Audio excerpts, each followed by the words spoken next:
Hey, what's up guys? I'm Zach and you're watching Jeep Stuff. Today we're going to be working on my 97 Jeep Cherokee project as usual. So I've been having this problem with my oil pressure gauge, and it'll sometimes be up working, sometimes it'll be down depending on if I hit a bump, sometimes it'll go up and down.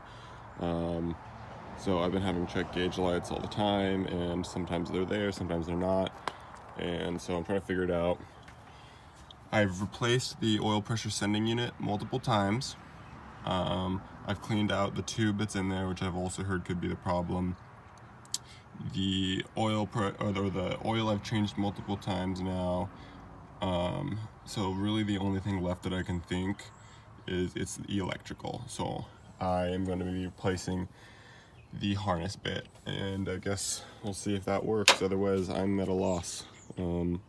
If you guys have any suggestions, if this doesn't fix it, let me know. So I just ordered a oil pressure sending harness off eBay that will fit my Jeep, and I guess we'll try to put it in. So for this, you're gonna need the harness, obviously. You're gonna need wire cutters and crimpers. You're gonna need some electrical tape, some butt splicers or a soldering gun, and a knife. Alright, so down here, first thing I'm gonna do is unhook the oil pressure sensor. So it's just one little tab, you pull up on it and slide back. So just like that. And I'm going with some cutters and cut. Oh, this is gonna suck. There's not a whole lot of room back here. We're gonna cut the sensor off.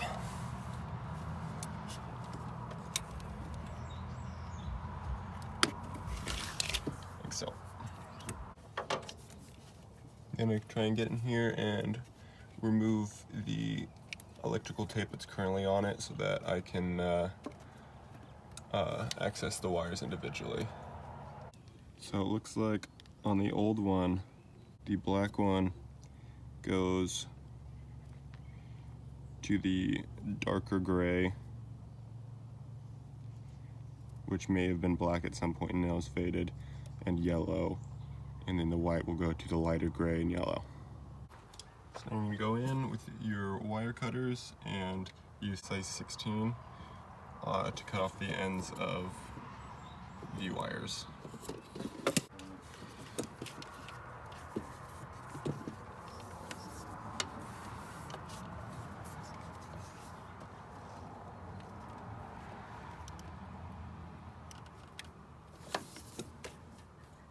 Alright, once you have the copper showing on this end, then you'll put one end of the butt splicer in, and you'll use your crimpers to crimp it down. And then, yeah, I like to always use the harder to get end first, so that when I put in this, which has a lot more wire, it'll be a lot easier in the end than having put it on here and then having to struggle around this and that. So less struggle in the end. Alright, got one on.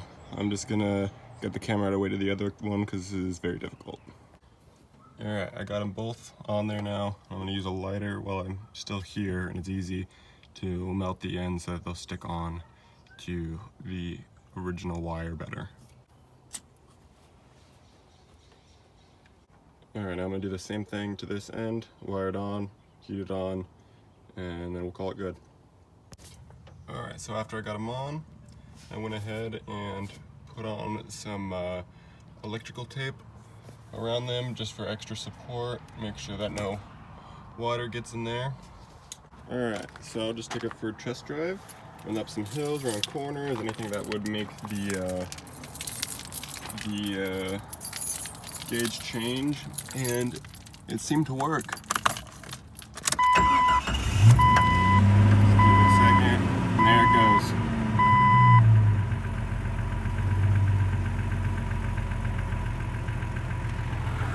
So I tested it out, everything's working well.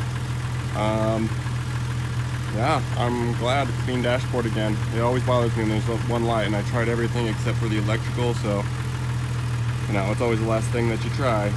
So that's how you change the oil pressure sensor connector harness on a 97 Jeep Cherokee.